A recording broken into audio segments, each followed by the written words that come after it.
নমস্কার। আপনারা জানেন যে সারা পৃথিবীতেই এই মুহূর্তে স্বাস্থ্য একটা বড় ইস্যু। মানুষের স্বাস্থ্য, সেটা যে মানুষের অধিকার, এইটা নিয়ে সারা পৃথিবীতে অনেক আলাপ আলোচনা চলছে। সে আমেরিকা থেকে শুরু করে জিম্বাবুয়ে পর্যন্ত, উগান্ডা পর্যন্ত। যে মানুষের স্বাস্থ্য, সাধারণ মানুষের স্বাস্থ্য, সমস্ত মানুষের স্বাস্থ্য, সেটা রক্ষার জন্য সরকারগুলো কি করছে, কি ব্যবস্থা নিচ্ছে, এই সিস্টেম, বর্তমান যে সিস্টেম, সেটাতে কতটা সুরক্ষিত, এই নিয়ে আলোচনা চলছে। এবং শুধু আলোচনার পর্যায়ে নেই, বহু দেশের মানুষ স্বাস্থ্যের অধিকার রক্ষার জন্য আন্দোলনের রাস্তায় নেমেছেন, আইনসভাতে লড়ছেন, এবং হচ্ছে যে আরো নানাভাবে নানা ক্ষেত্রে তারা লড়াই আন্দোলন চালিয়ে যাচ্ছেন।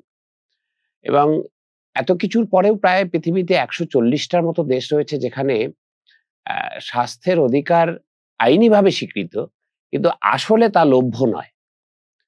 ফলে স্বাস্থ্যের অধিকার শুধু আইনি স্বীকৃতি পেলেই চলবে না, সেটা যে কার্যক্ষেত্রে মানুষ সত্যিই মানুষের অধিকার, স্বাস্থ্যের অধিকার রক্ষিত হচ্ছে, সেই রকম একটা অবস্থা তৈরি করবার জন্য আমাদের দেশেও দীর্ঘদিন ধরেই জনস্বাস্থ্য আন্দোলনের নানা রকমের আঙ্গিকে আমরা সেই আন্দোলন দেখেছি। আমাদের দেশে দেখেছি, আমাদের রাজ্যে দেখেছি। ১৯৭৮ সালে আলমাটা শহরে যখন বলা হলো যে ২০০০ সালের মধ্যে সবার জন্য স্বাস্থ্য, এটাকে এনশিওর করা হবে। সবাই খুব উৎসাহিত হয়েছিলেন। কিন্তু তারপরে দেখা গেল যে সেটা হচ্ছে না। ফলে পৃথিবীর অনেকগুলো দেশেই আ একটা নতুন করে মানুষের স্বাস্থ্য অধিকার রক্ষার জন্য সেই সময় একটা উদ্যোগ শুরু হলো।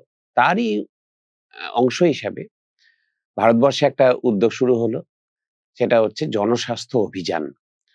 সেই পিপলস হেলথ মুভমেন্ট যেটা বলি, সেটা হচ্ছে ২০০০ সালের নভেম্বর মাসে কলকাতাতে সল্টলেক স্টেডিয়ামে একটা বড় স্বাস্থ্য সম্মেলন জাতীয় স্তরের হলো। প্রায় ২০০০ সমস্ত রাজ্যগুলো থেকেই প্রায় এসছিল। ২৩ টা রাজ্য থেকে প্রতিনিধি এসছিল ২০০০ এর কাছাকাছি।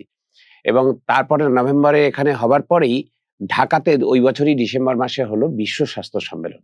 ৭৫ টা দেশ থেকে প্রতিনিধি এসছিল।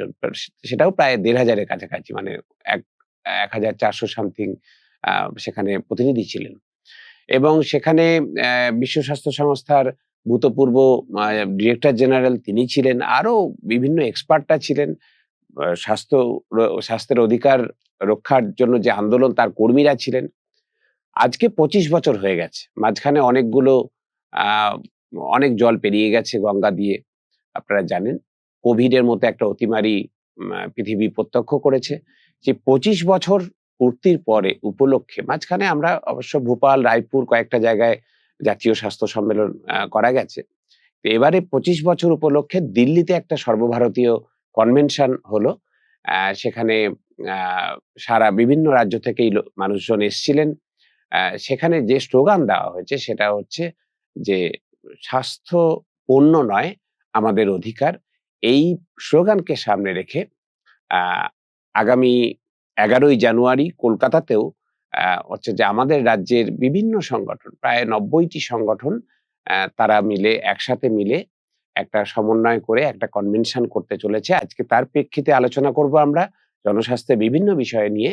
আমার সঙ্গে রয়েছেন যে ডাক্তার মৌমিতা চ্যাটার্জী, বিজ্ঞান কর্মী, চিকিৎসক, এবং যিনি আমার সঙ্গে অল ইন্ডিয়া কনভেনশনেও ছিলেন গত আ ডিসেম্বর মাসে ১০-১১ তারিখে। আর রয়েছেন আমাদের শেখ সুলেমান, যিনিও দীর্ঘদিন ধরে বিজ্ঞান আন্দোলনের সঙ্গে যুক্ত, বিজ্ঞান কর্মী, এবং তার সঙ্গে জনস্বাস্থ্য আন্দোলনেরও কর্মী। আমি ১ম এ একটু মৌমিতার কাছে আসবো যে, এই যে কনভেনশন, ন্যাশনাল কনভেনশন যেটা হলো ডিসেম্বর মাসে ১০-১১ তারিখে, তার মূল বার্তাটা যদি একটু দর্শকদের বলিস। আ যেটা আমাদের ডিসেম্বর মাসে দিল্লিতে কনভেনশন হলো, অল ইন্ডিয়া কনভেনশন। সবথেকে ভালো ব্যাপার যেটা, লক্ষণীয় বিষয় যেটা, বিভিন্ন রাজ্য থেকে প্রচুর মানুষ এসেছিলেন তাদের অভিজ্ঞতা নিয়ে, তাদের লড়াই সংগ্রাম নিয়ে।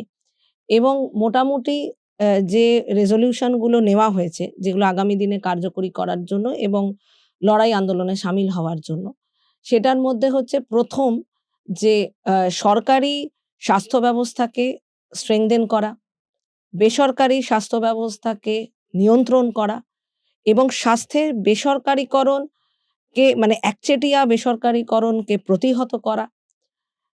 মানে স্বাস্থ্যক্ষেত্রে যে স্বাস্থ্যকর্মী, চিকিৎসক, নার্স তাদের অধিকার সুরক্ষিত করা।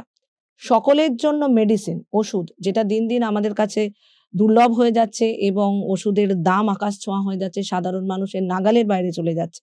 সেখানে মানে to ensure medicines for all এই স্লোগান সামনে ছিল। এই ধরনের রেজোলিউশন গুলো নিয়েই আগামী দিনে লড়াইয়ের কথা সেখানে হয়েছে। একদম যেটা মৌমিতা বলেছে তার সঙ্গে আরো কিছু বিষয় কয়েকটা যোগ করা সেটা হচ্ছে যে আ আমাদের দেখা যাচ্ছে আমাদের দেশের যে হেলথ আউটকাম বিভিন্ন অংশের মানুষের মধ্যে বিভিন্ন রকম। অর্থাৎ হচ্ছে স্বাস্থ্যে একটা অসাম্য বা বৈষম্য রয়েছে। এবং সেটা বিভিন্ন গবেষণাতে প্রমাণ হয়েছে যে যেমন ধরুন আমাদের প্রতিবেশী দেশ নেপাল, বাংলাদেশ, শ্রীলঙ্কা এই দেশগুলোর জিডিপি আমাদের তুলনায় অত্যন্ত নগণ্য। কিন্তু তা সত্ত্বেও তাদের হেলথ আউটকাম হচ্ছে আমাদের থেকে ভালো। কি করে হচ্ছে? না গবেষণায় দেখা যাচ্ছে যে শুধুমাত্র আর্থিক বৈষম্যের জন্যই স্বাস্থ্যে যে অসাম্য হচ্ছে তা নয়।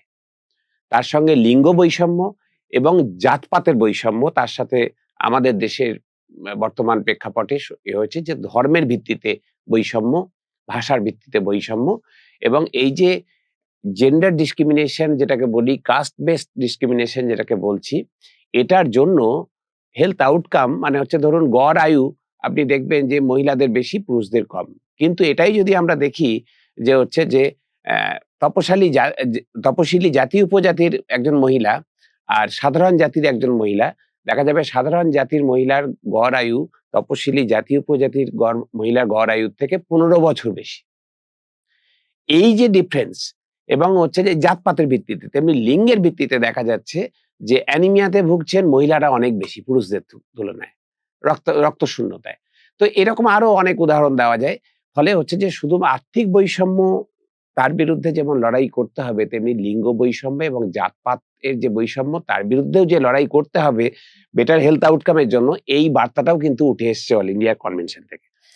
আমি সেই জায়গা থেকেই আসবো সুলেমানদার কাছে যে সুলেমানদা আমাদের রাজ্যে তো একটা জনস্বাস্থ্য আন্দোলনের একটা সমৃদ্ধ ধারা রয়েছে, একটা ইতিহাস রয়েছে, ঐতিহ্য রয়েছে। সেই স্বাধীনতার আগে থেকে পিপলস যখন রিলিফ সোসাইটি তৈরি হয় তখন পিপলস মানে হচ্ছে যে সাইক্লোন রিলিফ কমিটি, খাদ্য দুর্ভিক্ষের সময়, মহামারীর সময় তখন থেকে বিভিন্ন রকম থেকে শুরু করে তারপরে 43 সাল থেকে তারপরেই স্বাধীনতার আগে থেকেই পথ চলা শুরু কিন্তু দাঁড়া বাঁধলো স্টুডেন্টস হেলথ হোম, ছাত্রদের স্বনির্ভর স্বাস্থ্য আন্দোলন এবং তারপরেও আপনি তো দীর্ঘদিন ধরে যুক্ত। আমরা পশ্চিমবাংলায় যেটা দেখেছি যে আমাদের অনেকগুলো অর্গানাইজেশনকে মিলে এই আমাদের জাতীয় সম্মেলন 2000 সালে কিন্তু তার আগেই নানা রকম আপনারা 68টা প্রায় অর্গানাইজেশনকে নিয়ে তার সাথেও আপনি যুক্ত যে সমন্বয় তৈরি হয়েছিল। একটু যদি ইতিহাসটা একটু বলেন। আসলে আমাদের বাংলার স্বাস্থ্য বিষয় নিয়ে যে কাজকর্ম করা এবং সেটাকে জনস্বাস্থ্যের আকার দেওয়ার ক্ষেত্রে একেবারে আমরা কবিগুরুকে যেমন যেভাবে দেখি কিন্তু উনিও একটা সময় এই ধারাটা কিন্তু শুরু করেছিলেন। বিশেষ করে যখন ওই সময় প্লেগ মহামারী যখন দেখা দিচ্ছে, ওলা উঠা, এই কলেরার এই সমস্ত বিষয়ের সঙ্গে উনি একটা টিম গঠন করে এটার কাজ উদ্যোগ শুরু হয়েছিল। তার মানে এই জনস্বাস্থ্য ফর্মে তখন হয়তো কথাটা বলা হয়নি, কিন্তু স্বাস্থ্য উদ্যোগ একটা মানুষের মধ্যে এটার যে একটা পরিষেবার দরকার আছে, মানে প্রতিরোধ মূলক যে ব্যাপারটা একটা আছে প্রতিরোধী স্বাস্থ্য ব্যবস্থা, এটা ধীরে ধীরে গড়ে ওঠে এবং সেটা যে ব্যক্তি মানুষের থেকে সমষ্টি সমাজের মধ্যে সেটা নিয়ে যেতে হবে। স্যানিটেশন বিশেষ করে দরকার রয়েছে, বিশুদ্ধ পানীয় জলের দরকার রয়েছে। এই বেসিক জায়গাগুলো কিন্তু আমাদের স্বাধীনতা আন্দোলনের পরবর্তী মানে আগে থেকেই এটা চলেছে, পরবর্তী পর্যায়ে সেটা আকার পেয়েছে এবং আমাদের এখানে ভোড়া কমিটির যে উদ্যোগগুলো রয়েছে, আসলে হচ্ছে আমাদের এখানে রোগ প্রতিরোধী স্বাস্থ্য ব্যবস্থাটা সেনাবাহিনীর যে ছাউনি ছিল, আমাদের দীর্ঘদিন এখানে তো রাজধানী ছিল। ফলে সেই সময়ে তাদেরকে প্রতিরোধ মানে রক্ষা করার জন্য আমাদের মানে ব্রিটিশ সরকারই এখানে টিকাকরণ এই কাজটা শুরু করেছিল। সেই সময় যেটা দেখা যাচ্ছিল যে বিশেষ করে যখন আরকি মানুষ কুম্ভ মেলা, সেখানে মানুষকে আইসোলেট করার ব্যাপারটা এসে গেছিল। এইখান থেকে আস্তে আস্তে জনস্বাস্থ্যর ভাবনাগুলো আসে এবং তার মধ্যে দিয়ে আমাদের দেশে ওই সময়কার যে পেটেন্ট আইন পরিবর্তিত হলো 1970 সালে। এই যে আমাদের মানে প্রোডাক্ট পেটেন্ট যে জায়গাটা থেকে যে পরিবর্তিত হয়ে আমাদের হচ্ছে প্রসেস Process. পেশেন্টটা শুরু হলো এবং তাতে হচ্ছে আরো অনেক হচ্ছে এখানে হচ্ছে কোম্পানি তৈরি হতে পারলো, সরকার দেশীয় কিছু উদ্যোগ তৈরি হলো, সরকারি উদ্যোগ তৈরি হলো। তার মধ্যে দিয়ে ওষুধের জায়গাটা একটা স্বনির্ভরতার জায়গা আমাদের দেশ অর্জন করলো এবং ভোরা কমিটির রেফারেন্স সঙ্গে সঙ্গে আমাদের সেই সময়কার ওষুধের যে যে অসুবিধাগুলো সেগুলো অনেকটা কাটানো গিয়েছিল। তার পরবর্তী পর্যায়ে আমাদের এখানে ডিপিসিও আসলো, ড্রাগ প্রাইসিং কন্ট্রোল অর্ডার। কিন্তু আজকের সময় এগুলো দেখা যাচ্ছে যে সেগুলো কোনোটাই মান্যতা পাচ্ছে না এবং সরকারি উদ্যোগে যেটা করা দরকার আছে সেটাও মান্যতা পাচ্ছে না। ফলে সেই সমস্ত বিষয়গুলোকে নিয়ে আমাদের হচ্ছে ৯৯ সালে কিছু উদ্যোগ হয়েছে, তার আগে কিছু উদ্যোগ হয়েছে এবং একটা সংগঠিত অবস্থা মানে আমাদের রাজ্যে যে যেখানে স্বাস্থ্য নিয়ে কাজ করছে, বিশেষ করে তার যে জনস্বাস্থ্যের যে ব্যাপারগুলো রয়েছে সেটাকে যদি মেনটেন করতে হয় তাহলে একটা সমন্বিত উদ্যোগের একটা প্রয়োজনীয়তা দেখা দিয়েছিল। সেই আউটলুক থেকেই আমাদের হচ্ছে এখানে হচ্ছে প্রথমে ডায়মন্ড হারবারে সমাবেশ হয়েছে এবং তার একটা সমন্বয়ের একটা কাঠামো তৈরি হয়েছে এবং এই সবটাকে রক্ষা করবার জন্য দাবি আদায়ের জন্য মানুষের পাশে দাঁড়ানোর জন্য সংবিধানের চিকিৎসা পাওয়ার অধিকার মানুষের যেটা রয়েছে সেটাকে বজায় রাখার জন্যই সল্টলেক স্টেডিয়ামে আমাদের হচ্ছে 30শে নভেম্বর এবং 1লা ডিসেম্বর 2000 সালে হচ্ছে স্টেডিয়ামে ওই আপনি যেটা বলছিলেন সমাবেশটা করতে হয়। সেখান থেকে আসলে এটা গ্লোবাল প্রবলেম, এটা হচ্ছে বিশ্বব্যাপী সমস্যা রয়েছে। ফলে সর্বভারতীয় ক্ষেত্রের সঙ্গে সঙ্গে আন্তর্জাতিক যে বিশ্ব স্বাস্থ্য সম্মেলন হয় প্রথম বাংলাদেশে সংগঠিত, সেখানেও আমাদের সংগঠনের পক্ষ থেকে সেখানে হচ্ছে অংশগ্রহণ করেছিল এই সমন্বিত উদ্যোগের থেকে এবং তার পরবর্তী পর্যায়ে ফিরে এসে সেই বিষয়গুলোকে বার্তাগুলোকে নিয়ে বেশ কিছু মিটিং সংগঠিত হয়, প্রচার পুস্তিকা তৈরি হয় এবং আমাদের রোগ প্রতিরোধী স্বাস্থ্য ব্যবস্থার উপরে জোর দেওয়া হয়। ইভেন আমাদের হচ্ছে রাজ্যেই ঠিক 2000 সালের একটু আগেই 95-96 এই সময়ে কলকাতা কর্পোরেশন এবং বেশ কিছু পৌরসভায় স্বাস্থ্য কর্মী যাদেরকে দিয়ে বাড়ি বাড়ি গিয়ে তাদের মানুষের স্বাস্থ্যের বিষয়ে যাতে যাতে হচ্ছে একটা ব্যবস্থা গ্রহণ করা যায়, তার তথ্য পাওয়া যায়, এরও ব্যবস্থা চালু করা হয়েছিল। আমি সালনদার কথা শুনে মনে পড়ছিল যে রবীন্দ্রনাথের কথা বলছিলেন। শুধু একটি কথা শুধু বলে দিই, এটাকে ধরেই কিন্তু এখন স্বাস্থ্য বন্ধুর একটা উদ্যোগ, ওই ভাবনা থেকেই কিন্তু আমরা হচ্ছে এখানে হচ্ছে উদ্যোগটা নেওয়ার চেষ্টা করা হচ্ছে এবং তারও হচ্ছে জেলায় জেলায় তার জন্য আর কি ওয়ার্কশপ হচ্ছে এবং একটা ট্রেন্ড ওয়ার্কার তৈরি করার, স্বাস্থ্য ওয়ার্কার তৈরি করার বাদ দিয়েও একটা সাধারণ একটা ধারণা মানুষের মধ্যে একটা মিনিমাম হচ্ছে স্বাস্থ্য রোগ প্রতিরোধী স্বাস্থ্য ব্যবস্থা এবং তার একটা মানুষের জীবন কালকে যাতে একটু বাড়িয়ে দেওয়া যায়, অসুস্থতা থেকে একটু কমানো যায়, এর জন্য প্রাথমিক মানুষের একটা জ্ঞান, বিশেষ করে হচ্ছে যারা অ্যাম্বুলেন্সের সঙ্গে যুক্ত রয়েছে, যারা হচ্ছে রাতের বেলা ওষুধ সরবরাহ করে, একটা দূরবর্তী একটা মানুষ সে কি করে হচ্ছে একটা পরিষেবার মধ্যে যুক্ত হবে, তাকেই রিলেট করবে কিভাবে, তথ্যের এই যে গ্যাপ রয়েছে এইটাকে ব্রিজ করার জন্য স্বাস্থ্যবন্ধুর ভাবনাটা আমরা পশ্চিমবঙ্গের ক্ষেত্রে ইতিমধ্যে শুরু করেছি। সলমানদার কথা শুনে ঠাকুরবাড়িতে এই যে রোগ ভোগের আক্রমণ তো নানা রকমের ঠাকুরবাড়ির, আমরা যদি দেখি যে রবীন্দ্রনাথ ঠাকুরের যা চিকিৎসকদের যেটুকু যা শেষ দিকের বা প্রথম দিকের বিষয় ওনার বড় আলখাল্লা পড়াই পিছনে সম্ভবত অনেকেই মনে করেন এটা রবীন্দ্র বিশেষজ্ঞরা যে রবীন্দ্রনাথ ঠাকুরের ফাইলেরিয়াসিস ছিল। ডেঙ্গুতে যে আক্রান্ত হতেন সেই সময় জীবন স্মৃতিতে তো উনি লিখেইছেন যে এখানে যখন হচ্ছে যে জ্বর হতো ওই তখন ডেঙ্গুকে ব্রেক বোন ফিভার বলা হতো, তখন আমরা পেনেটির বাগান বাড়িতে চলে যেতাম, মানে পানিহাটির ইয়েতে। ফলে শান্তিনিকেতন হেডমাস্টার সাহেবকে নিয়ে উনি ম্যালেরিয়া নিবারণী সমিতি তৈরি করেছিলেন। এরকম এই আপনারা যেরকম এখন তৈরি করছেন যে স্বাস্থ্যবন্ধু, এরকম ওরকম ভলান্টিয়ার তৈরি করেছিলেন। ফলে সেই সময় থেকেই আমাদের রাজ্যে হচ্ছে যে জনস্বাস্থ্যের বিষয়গুলো নিয়ে, ওষুধের বিষয়গুলো নিয়ে একটা ধারাবাহিক, স্বাধীনতার পরেও একটা ধারাবাহিক আমরা ডাক্তার নরেশ ব্যানার্জি, ডাক্তার গৌরীপদ দত্ত এবং এরকম আরো অনেকে, ডাক্তার দীপক চন্দ্র, অনেকের অবদান সে মানে নাম বলে শেষ হবে না। সেখান থেকে যদি একদম ফিরে আসি যে এখন এই মুহূর্তে আপনি সারা দুনিয়ার কথা বলছিলেন যে গ্লোবাল নর্থের সাথে গ্লোবাল সাউথের একটা বিরাট মানে ওই হেলথ আউটকাম গুলোতে একটা বিরাট ডিফারেন্স। আমি মৌমিতার কাছে আসবো সেটাই। এবং যেটা হচ্ছে যে আমাদের দেশেও তাই দেখা যাচ্ছে যে আমাদের দেশে সরকার বোর কমিটির কথা বলছিলেন। বোর কমিটি ১৯৪৩ হাতে নেয়, ১৯৪৬ রিপোর্ট পাবলিশ করে। সেখানে যা বলা ছিল যে সম্পূর্ণ রাষ্ট্রের দায়িত্বে, রাষ্ট্রীয় ব্যবস্থাপনায়, রাষ্ট্রীয় খরচে সমস্ত মানুষের হচ্ছে যে রোগ প্রতিরোধ এবং নিরাময় চিকিৎসা দুটোই করা হবে। এবং আমাদের যে ন্যাশনাল প্ল্যানিং কমিশন তৈরি হলো, তার একটা অবিচ্ছেদ্য অঙ্গ ছিল এই স্বাস্থ্য ব্যবস্থাকে স্ট্রেংথেন করা। এখন বর্তমান যে কেন্দ্রীয় সরকার, এরা সেখান থেকে ১৮০ ডিগ্রি সরে গেছে। যোজনা কমিশন তুলে দিয়েছে, নীতি আয়োগ করেছে এবং স্বাস্থ্যকে আগে যেটা গভর্নমেন্ট যেখানে ছিল হেলথ সার্ভিস প্রোভাইডার, এখন হয়ে গেছে ফাইন্যান্সার। যে আমি হাতে একটা কার্ড ধরিয়ে দিচ্ছি, কেন্দ্র সরকার একটা গেরুয়া রঙের কার্ড ধরাচ্ছে, রাজ্য সরকার একটা নীল সাদা রঙের কার্ড ধরাচ্ছে। তাহলে হচ্ছে যে কার্ডের রং যাই হোক, কিন্তু পলিসি একই, যে আমি কর্পোরেট বীমা কোম্পানি তাকে জনগণের ট্যাক্সের টাকা থেকে দেবো, প্রিমিয়াম দিয়ে দেবো অগ্রিম, যাতে তারা বিপুল লাভ করতে পারে, সুদে খাটাতে পারে। আর মানুষকে বলবো তোমার হাতে কার্ড দিয়েছি, ওইটাই হচ্ছে তুমি গিয়ে কর্পোরেট হাসপাতালে বাইরে গিয়ে লাইন দাও। এইটাই যে সরকারি স্বাস্থ্য ব্যবস্থাকে দুর্বল করে বীমা ভিত্তিক স্বাস্থ্য ব্যবস্থার যে মডেল বর্তমান সরকার, কেন্দ্রের সরকার এবং রাজ্য সরকার এনেছে, এতে সাধারণ মানুষের হচ্ছে মানে কিরকম কি অসুবিধা হচ্ছে, বা বিশেষ করে গরিব মানুষ, প্রান্তিক মানুষ, তারা কিরকম সমস্যায় পড়ছে, একটু মৌমিতার কাছ থেকে শুনুন।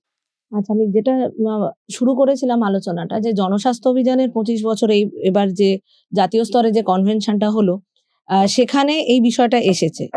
দুটো বিষয় যেটা উল্লেখযোগ্য, সেটা হচ্ছে আসলে এই উদার অর্থনীতির হাত ধরে ৯০ দশকের পর থেকে যেভাবে আস্তে আস্তে শিক্ষা এবং স্বাস্থ্য, যখন দেখা যাচ্ছে যে অন্য জায়গায় মুনাফাগুলো মোটামুটি চলছে এবং সেটা একটা একটা অপটিমাম লেভেলে পৌঁছে যাচ্ছে, এবার নতুন মৃগয়া ক্ষেত্র হচ্ছে শিক্ষা এবং স্বাস্থ্য। এবং সমস্যাটা হলো যে শিক্ষা এবং স্বাস্থ্য এমন দুটো ইস্যু, যেটা হচ্ছে মানুষের খুব মনের কাছাকাছি। মানুষ তার প্রিয়জনের শিক্ষা বা স্বাস্থ্যের জন্য সব রকম দাম দিতে প্রস্তুত। এই জন্য এখন কর্পোরেটের মূল লক্ষ্য বা ইনভেস্টমেন্টের মূল লক্ষ্যটা হয়েছে এই দুটো ক্ষেত্র।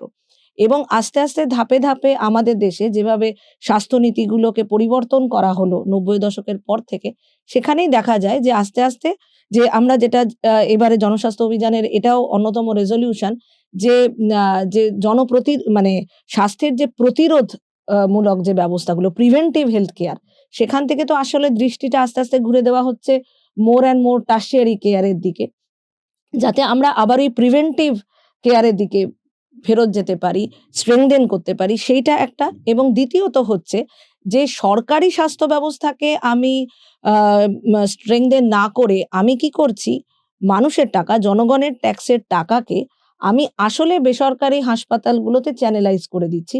কারণ দেখা যাচ্ছে যে বেসরকারি হাসপাতাল যথেষ্ট গড়ে ওঠার পরেও, বিশেষ করে ২০০৮ সালের পর থেকে অনেক বেসরকারি হাসপাতাল আমাদের বিভিন্ন বড় শহরে, ছোট শহরগুলোতে, মফস্বলেও ছেয়ে যাওয়ার পরেও কিন্তু তারা সেই মুনাফা করতে পারছিলেন না। একটা কনসিডারেবল সেকশন মানুষ কিন্তু সরকারি হাসপাতালেই যাচ্ছিল। তার ফলে এই যেটা আগে ছিল রাজীব গান্ধী স্বাস্থ্য যোজনা, সেখানে ৫০,০০০ টাকার একদম সীমাটা, ঊর্ধ্বসীমাটা বাড়িয়ে দেওয়া হলো আয়ুষ্মান ভারতে বা আমাদের রাজ্যের স্বাস্থ্যসাথী প্রকল্পে, সেটা ৫ লাখ টাকা।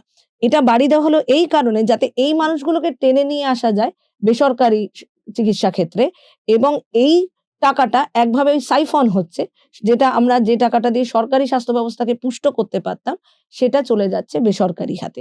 এটা কিন্তু এক ধরনের ধাপ্পাবাজি, এবং এত সুললিত ধাপ্পাবাজি আমি বলবো, সেটা হচ্ছে যে সাধারণ মানুষকে এটা বোঝানো খুব মাঝে মাঝে দুষ্কর হয়ে যাচ্ছে। আমাদের কাছে যে মানে পেশেন্টরা আসে, আমরা দেখি যে এটা তো হয়েছে যে স্বাধীনতার পর থেকে যে দৃষ্টিভঙ্গি দিয়ে স্বাস্থ্যটা দেখা শুরু হয়েছিল, সেটা তো এখন অনেকটা শিফট হয়ে গেছে। ফলে সরকারি স্বাস্থ্যক্ষেত্র নেগলেক্টেড হতে হতে এখন সব জায়গাতে আউটডোরে, ইনডোরে রোগীর দীর্ঘ লাইন, তারপরে সমস্ত ব্যবস্থার অপ্রতুলতা, এটার ফলে মানুষের মধ্যে একটা ক্ষোভ তৈরি হয়েছে এবং মানুষ একটু সরকারি হাসপাতালে যেতে পিছুপা হয়। এখন সেখানে মানুষ ওই যে ঝাঁ চকচকে কর্পোরেট হাসপাতাল, বেসরকারি হাসপাতাল, তাদের পরিষ্কার পরিচ্ছন্নতা, তাদের যে একটা গ্ল্যামারাস লুক আমি বলব, সেইটার প্রতি মানুষের মধ্যে একটা মান্যতা তৈরি করা হচ্ছে। মানুষকে সেই দিকে চ্যানেলাইজ করা হচ্ছে। মানুষও কিন্তু বিভ্রান্ত হচ্ছে এবং তারা বলছে যে আমার যদি আজকে অ্যাঞ্জিওগ্রাফি বা অ্যাঞ্জিওপ্লাস্টি বা আমার ছোট, ছোট অপারেশন আজকে স্বাস্থ্যসাথী কার্ডটা থাকলে আমার বিনা খরচে হয়ে যায়, তাহলে আমার অসুবিধাটা কি? এটা আমরা মানুষকে বোঝাতে কোথাও হয়তো পারছি না, বা এটা আমাদের ভাবতে হবে যে কিভাবে আমরা মানুষের কাছে এই যে গিমিকটা চলছে, এই যে মিথ্যাচারটা চলছে, সেটা আমরা কিভাবে মানুষের কাছে নিয়ে যাব? মানুষকে কি করে বোঝাবো যে আসলে তোমার কিন্তু এই সরকারি হাসপাতালে তোমার মানে ফ্রিতে ট্রিটমেন্ট তোমার অধিকার। এই ওষুধ সুলভে পাওয়াটা তোমার অধিকার। তুমি কিন্তু সেটা না পেয়ে তুমি পাচ্ছ না। তুমি সেই তোমার করের টাকা, তোমার কষ্টার্জিত টাকা চ্যানেলাইজ হয়ে যাচ্ছে আজকে বেসরকারি হাসপাতালকে পুষ্ট করার জন্য। তোমাকে একটা ধরিয়ে দেওয়া হচ্ছে কার্ড। তুমি ওই কার্ডে ভাবছো যে আমি ওই কার্ডে একটা অপারেশন বা একটা প্রসিডিওর আমি কর্পোরেট হাসপাতাল থেকে করে নিচ্ছি। আমার তো তখনকার মতন আমার প্রয়োজনটা মিটে যাচ্ছে। কিন্তু আমরা কিভাবে মানে আমাদের যে সুদূর যে আমাদের পরিকল্পনাগুলো স্বাস্থ্যের ক্ষেত্রে যে জনমুখী পরিকল্পনাগুলো তাতে ব্যাহত হচ্ছে, সেটা আমাদের কোথাও ভাবতে হবে যে আমরা কিভাবে সেটা মানুষের কাছে নিয়ে যাব। ঠিকই। মমিতা যেটা বলল অত্যন্ত গুরুত্বপূর্ণ, এবং এই যে দেখবেন স্বাস্থ্যসাথী বলুন বা এই যারা আমাদের পশ্চিমবাংলার সবাই জানেন স্বাস্থ্যসাথী কার্ডের বিষয়ে। অপারেশন হবে, এই যে বলছে অ্যাঞ্জিওপ্লাস্টি অপারেশন হবে। আচ্ছা বলুন তো, অ্যাঞ্জিওপ্লাস্টি অপারেশনটা হবে, আপনার করাতে হবে, এটা কোথায় ঠিক হয়? আউটডোরে গিয়ে ডাক্তারবাবুকে দেখাবেন। আউটডোরের কোনো খরচ কাভারেজে নেই। আপনাকে অ্যাঞ্জিওপ্লাস্টি প্রথমেই করে না, তার সাথে ডাক্তারবাবু তার আগে ওষুধ দেন, পরে ওষুধ দেন। ৫ টা রক্ত পরীক্ষা দেবেন এবং অ্যাঞ্জিওগ্রাফি করে হচ্ছে তার যে টেস্ট করতে হবে, অনেকগুলো টেস্ট করতে হয়। এই আউটডোরের খরচ, টেস্টের খরচ এবং ওষুধের খরচ, এইগুলো হচ্ছে যে আপনার কাভারেজে নেই। কাভারেজে আছে শুধুমাত্র ওই প্রসিডিওরটা, শুধুমাত্র অপারেশনটা।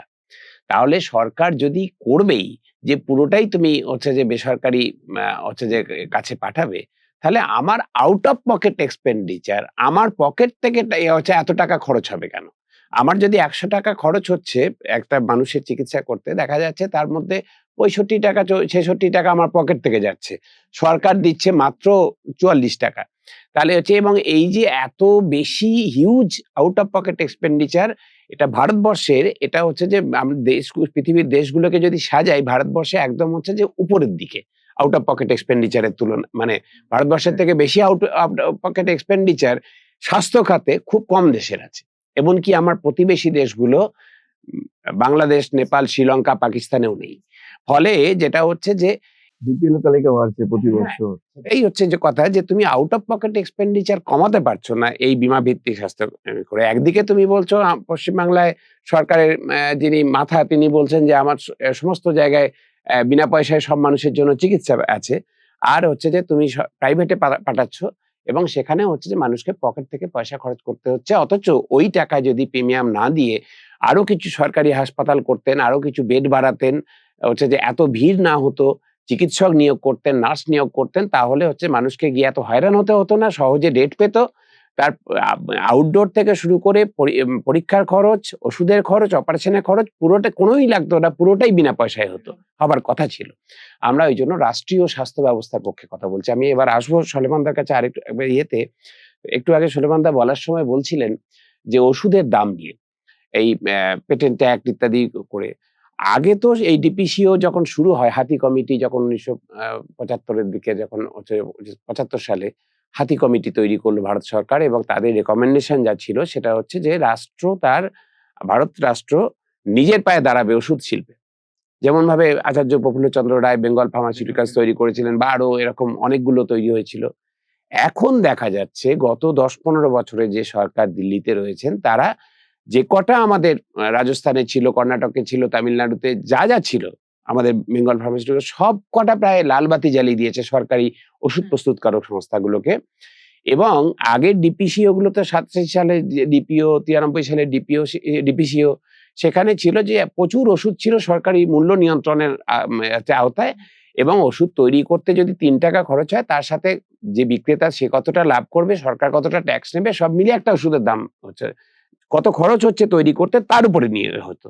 এখন দেখা যাচ্ছে পুরোটাই সরকার বাজারের হাতে ছেড়ে দিয়েছে। যে হাইয়েস্ট যার মার্কেট ভ্যালু ব্র্যান্ড একটা ব্র্যান্ডেড মেডিসিন, তার যা মার্কেট শেয়ার তার বেশি সে সেই ওঠাপড়া করবে এবং তার উপরে জিএসটি চাপালো অন্যায়ভাবে। আমাদের দাবি ছিল 0 জিএসটি, এখন 0 জিএসটি করেনি।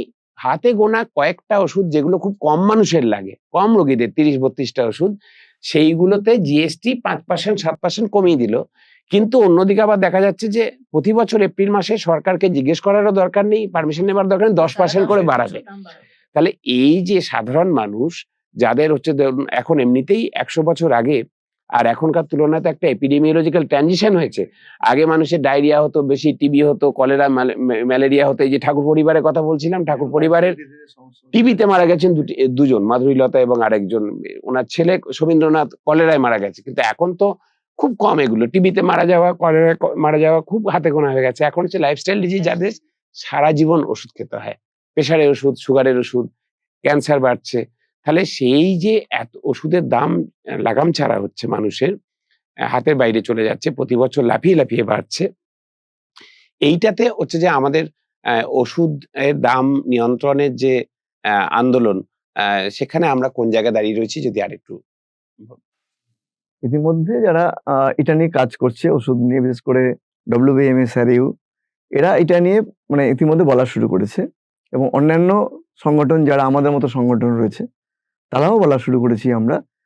আসলে সরকার বহুজাতিক সংস্থাগুলোকে ওষুধের শিল্পে আরো বেশি এন্টারটেইন করছে এবং এর ফলে কি হচ্ছে, এর ফলে যে ওষুধের যে ওষুধগুলো আর কি আমাদের রোজ লাগে, যেটা একটু আগেই আপনি বলছিলেন, সেই ওষুধগুলোতে যদি হচ্ছে না আমরা হচ্ছে আম মানে কমাই, তার হচ্ছে আমরা যদি হচ্ছে জিএসটি বা হচ্ছে কর যদি শুল্ক যদি না কমাই, তাহলে তো কোনো লাভ নেই। যে ওষুধগুলো অল্প ব্যবহৃত হয়, সেই ওষুধগুলোতে কমানো হয়েছে। কিন্তু মানুষের কাছে এমন একটা প্রচার নিয়ে যাওয়া হচ্ছে যে সরকার ওষুধের দাম কমিয়ে দিয়েছে। এটাই আসলে আমাদের মানুষের মধ্যে যে প্রচারটা আমাদের করতে হয়, সেখানে আমাদের এটা অলরেডি শুরু হয়েছে। বিভিন্ন জায়গায় এটা বলতে হচ্ছে এবং তার মধ্যে দিয়েই আসলে ওষুধের কোনো শুল্ক থাকা উচিত না। 0 শুল্ক ওষুধ, এইটা হচ্ছে আমাদের হচ্ছে দাবি। সেই দাবিটা নিয়েই আমরা মানুষকে সংগঠিত করছি। যেখানে আরকি আ মানে ওষুধের ক্ষেত্রে যে অসুবিধা যেটা, যেমন বাজারে গিয়ে আমরা বিভিন্ন জিনিস কেনার সময় আমরা তার হচ্ছে দাম ইত্যাদি হচ্ছে যাচাই করতে পারি। কিন্তু ওষুধটা তো যাচাই করার সুযোগ থাকে না। এমন একটা সময় প্রেসক্রিপশনটা আসে সেটা হসপিটাল থেকে বা ডাক্তারবাবু যখন করেন, যেকোনো মূল্যে হোক সেটা আমাকে কিনতে হয়। এবং সেই কেনবার সময় মানুষের হচ্ছে সর্বশ্রান্ত হচ্ছে। আউট অফ পকেট এক্সপেন্ডিচার ক্রমশই বাড়ছে। ইভেন তারা ঘটি বাটিয়ে বেচতে বাধ্য হচ্ছে। এবং প্রতি বছর মানুষ আরো বেশি করে আরকি কোভিডের পরবর্তী পর্যায়ে বিশেষ করে একটা অংশ তো দারিদ্র্যসীমার নিচে নেমে গেছে এবং এর কারণেও প্রতি বছর যে আরো হচ্ছে দারিদ্র্যসীমার নিচে যাচ্ছে। ফলে এই জায়গা থেকে কিন্তু আমাদের বাদ দেওয়া দরকার। আর এখানে সরকারের একটা দায়িত্ব রয়েছে। সেইটাই হচ্ছে আমাদের এই গণতান্ত্রিক যে সিস্টেম আমাদের দেশের, সেখানে কিন্তু এগুলো বলতে হবে। পলিটিক্যাল একদম। পার্টিকে এটা এজেন্ডা করতে হবে। শুধুমাত্র আমাদের মতন কয়টা স্বেচ্ছাসেবক সংগঠন এই কাজটা করার মধ্যে দিয়ে হবে না। কারণ আসলে হচ্ছে যে জিনিসটা ঘটছে, মানুষ যদি না বাঁচে, মানুষের যদি হচ্ছে তার হচ্ছে সাধ্যের মধ্যে না থাকে, তাহলে হচ্ছে আমরা একটা ওয়েলফেয়ার স্টেট, জনকল্যাণমূলক রাষ্ট্র, তার যে হচ্ছে জায়গাটা আমাদের সংবিধান প্রদত্ত অধিকার রয়েছে, সেই জায়গাটা কিন্তু গণতান্ত্রিক প্রক্রিয়ার মধ্যে দিয়ে না বলাতে পারলে, আমাদের রাজনৈতিক এজেন্ডার মধ্যে না আনতে পারলে, ইলেকশন ইস্যু না করতে পারলে, ওটা কিন্তু মানুষ তার হচ্ছে অধিকার রক্ষা করতে পারবে না। একদম। এই যেটা সুমনদা বললেন যে ওষুধ হচ্ছে যে একটা তো হচ্ছে যে এসেনশিয়ালিটি, মানে ওষুধ লিখেছেন, আপনার অসুস্থ, আপনি ফোন কিনবেন, আপনার ফোন খারাপ হয়ে গেছে, আপনি ২ মাস আপনার হাতে পয়সা নেই, ২ মাস পরে কিনলে হবে। অন্য যেকোনো জিনিস। কিন্তু হচ্ছে ওষুধ আপনাকে তক্ষুনি কিনতে হবে। জীবন দেয়। আর দ্বিতীয় যেটা বিষয় সেটা হচ্ছে যে ওষুধের ক্ষেত্রে আপনার চয়েস কাজ করে না। আপনার ফোন যার পকেটে পয়সা আছে এই ফোনটার দাম যদি তার থেকে বেশি হয় আপনি এর থেকে সস্তা দামের ওষুধ কিনবেন, ফোন কিনবেন। তো ওষুধের ক্ষেত্রে হচ্ছে যে আপনি জানেন না যে হচ্ছে কোন ওষুধের কি। আপনাকে নির্ভর করতে হয় ডাক্তারবাবুর উপরে। ডাক্তারবাবু যে ওষুধ লিখে দিলেন, সেই ওষুধ আপনি দোকানে গিয়েও যা দাম চাইবে আপনাকে দিতে হবে। গরিব মানুষের ক্ষেত্রে যেটা সমস্যা হচ্ছে যে ১ নম্বর হচ্ছে যে যাদের নিয়মিত ওষুধ খেতে হয়, বিশেষ করে বয়স্ক মানুষ, সংগঠিত ক্ষেত্রের মানুষ যারা পেনশন পান, তাদেরও স্বল্প সঞ্চয়ে সুদ কমছে। ফলে হচ্ছে যে তাদের রোজগার কমছে। আ আর অসংগঠিত ক্ষেত্রে যারা কাজ করেন তাদের পেনশন বলে কিছু নেই। যে কদিন খাটতে পারেন তারপরে হচ্ছে কর্মহীন। সেই মানুষের যখন হচ্ছে যে লাইফস্টাইল ডিজিজ গুলো হচ্ছে, হাইপারটেনশন হচ্ছে, ব্লাড হচ্ছে যে সুগার হচ্ছে, ডায়াবেটিস হচ্ছে বা হচ্ছে যে অন্য কোনো ক্রনিক ওষুধের জন্য সিওপিডি এই ধরনের ওষুধ খেতে হচ্ছে, ইনহেলার নিতে হচ্ছে, সে কিন্তু আর লাফিয়ে বাড়ছে। সে আর কিনতে পারছে না। ফলে যেটা হচ্ছে একদিক দিয়ে মানুষ ভিসিআর সাইকেলে পড়ে যাচ্ছে। গরিব মানুষ কষ্ট করে খেটে খুঁটে একটুখানি অ্যাবাভ পভার্টি লাইন উঠেছিল, সে আবার সেই তৈলাক্ত বাঁশে বাঁদরের ওঠানামা, কেশি নাগের অঙ্কের মতো যে সে ২ ফুট উঠছে ৩ ফুট নেমে যাচ্ছে। ফলে এই যে দারিদ্র্যের একটা ভিসিআর সাইকেল আর তার সাথে যোগ হচ্ছে, সেটা মৌমিতা আরো ভালো জানে, ও যেহেতু কর্পোরেট হাসপাতালে চেস্ট স্পেশালিস্ট হিসেবে কাজ করে, ও আরো দেখতে পায়। সেটা হচ্ছে ক্যাটাস্ট্রফিক হেলথ এক্সপেন্ডিচার। একটা মানুষ হচ্ছে যে এমনি যা চলছিল হঠাৎ করে বাড়িতে কারোর একটা স্ট্রোক হলো, একটা হার্ট অ্যাটাক হলো, একটা কোনো অন্য সমস্যা হলো, যে হচ্ছে যে তাকে হাসপাতালে ভর্তি করতে হলো এবং হচ্ছে যে তার সারা জীবনের সঞ্চয় যেটুকু ছিল সেটুকু সর্বশান্ত হয়ে গেল। ঘটি বা জমি বন্ধক, গয়না বন্ধক, হাঁস মুরগি পেলেছে সেগুলোও বিক্রি করে দিতে হলো। এই যে একটা পরিস্থিতি, ক্যাটাস্ট্রফিক এক্সপেন্ডিচার। ফলে সাধারণ মানুষের স্বার্থে হচ্ছে যে এই মুহূর্তে আমাদের যারা মেইনস্ট্রিম রাজনৈতিক দলগুলো রয়েছে, তারা সাধারণ মানুষের এই স্বাস্থ্যের অধিকার নিশ্চিত না করলে গরিব মানুষ সবচেয়ে যে বিপদে পড়ছে। এইটা মানুষের কাছে হচ্ছে নিয়ে যাওয়ার কি একটা, এই যে কনভেনশন ১১ তারিখে করছি, এইটা তো আমরা চিন্তা ভাবনা করছি। এটা একটু মৌমিতার কাছে শুনে নেব। অবশ্যই।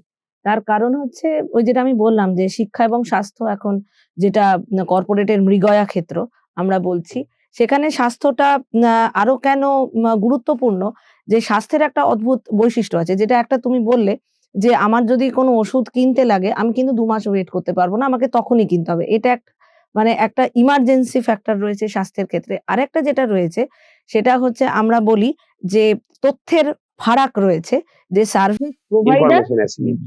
ইনফরমেশন অ্যাসিমেট্রি, যে সার্ভিস প্রোভাইডার এবং যে সার্ভিসটা নিচ্ছে এদের দুজনের মধ্যে একটা তথ্যের ফারাক থাকছে।